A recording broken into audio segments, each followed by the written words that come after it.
So I was on the radio earlier. I was on Radio City Talk with Matt Jones. Some of you will have heard this. There was a sweet bit of irony before I did my little segment on Everton. Because Matt, I don't think he did this on purpose. Very creative if he did, but he was playing Dire Straits. And that got me thinking that Dire Straits is probably the perfect way to describe the current situation at Everton at the moment. So it made me laugh in kind of a dark way, really. You know, when you've got to find humour in a situation that's not very funny. Well, that was a little bit for me this afternoon. And it turns out that Marco Silva will be Everton manager for at least the next 5 or 6 days. I know that some of you aren't happy about that, but that looks like it's the reality now. And I think we're going to have to try and get behind him for the next week. And I know that sounds tedious, and I can already hear what you're thinking and what you're saying, and I can already see the tweets and the messages.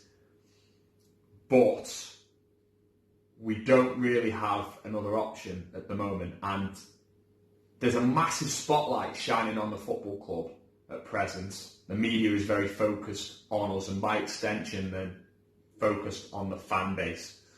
And I think sometimes in these situations, the way that you present yourself says a lot about you. When things are tough, that's when it says the most about your character. And as a collective, as a fan base, it's probably a good time to show what we're about as Evertonians. And over the last couple of days, I've seen some really kind of negative, nasty stuff directed at Marco Silva. And look, I'm not preaching. I promise you that I'm not making this video to tell you what to think, what to do. That's not the essence of GrandOldTeam. GrandOldTeam's a platform for fans to express their opinion. But I don't think that Marco Silva deserves some of the abuse that he is getting. I think the biggest thing that Marco Silva's guilty of is that he probably isn't good enough to do the job, or he at least doesn't have the tools at this moment in time to do the job that he's been asked to do. Now, I know your violin is probably the size of this little piece of sellotape here, but that's the truth. The thing that he's guilty of is that he isn't able to get the best out of these players. And I know that at the moment, you know, he's a football manager and he's paid extremely well to do that. And I have massive reservations about him as a manager, and I doubt that he can turn this situation around.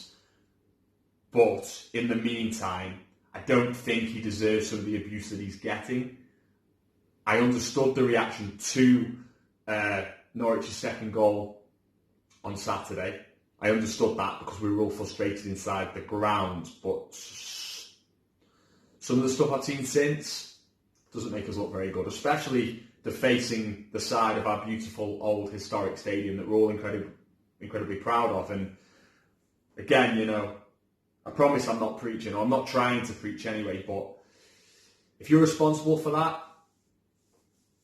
you're a dickhead. And I know we've seen it before and we'll probably see it again, but there's far more effective ways to express your opinion on the manager than defacing your own stadium. But I just wanted to get that in there because Marco Silva at the end of the day is a human being. I think he's trying to do the best. His best isn't good enough at the moment. And we're going to have to, well, we're stuck with him for at least until after the Leicester game. So, you know, with the amount of scrutiny that's on us as a fan base at the moment, you know, maybe just trying to get behind him and the team for the moment is probably the best strategy if you can, you know, muster the ability to do that. And Marco Silva isn't Ronald Koeman, he's not Sam Allardyce. You know, he isn't trying to antagonise us as a fan base as those guys did it sometimes, especially Sam Allardyce, who absolutely loved it, by the way. Marco Silva isn't doing this, so I think probably the least he deserves from us is not abusing him, you know, because I do think he's trying to probably do, you know, the right thing. It's just not happening for him at the moment. And these December fixtures are frightening me to death. My one salvation is that, you know, maybe this run of fixtures last season, it got the best out of Marco Silva's Everton. Maybe there's an opportunity for that again, but this is an Everton side that's lost some of the integral parts to it from last season. I'm thinking Garner, massive loss. Kurt Zuma, big loss. Andre Gomez, out injured for the foreseeable. So I'm not confident that he will be able to turn it around. But I think, look, I don't know who the replacement's going to be. I'm not sure there is a candidate at the moment that can unite this fan base, and that's disappointing in itself. And in an ideal world for me, the best case scenario would be if we just manage to plod along until the summer and then make the change then when we've got a candidate who can come in and take the club by the scruff of the neck and move us forward and that we can all get behind. Because at the moment, I'm not sure that guy's out there. But, we're going to have to see how the next couple of weeks go. But make no mistake about it, lads and ladies, this is a dark time to be an Evertonian, but it's nothing new to us. We've been here before.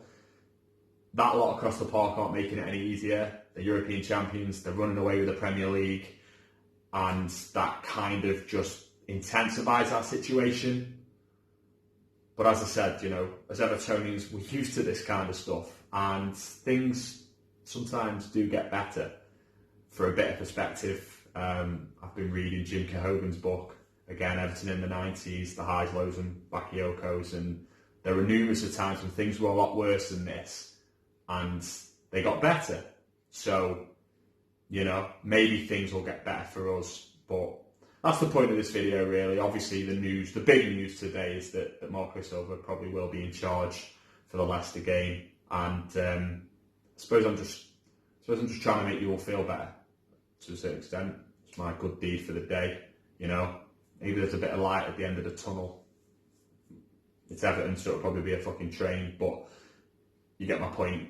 Let's try and get behind the team, and let's hope that a Leicester side, the way they set up, it might get the best out of Everton.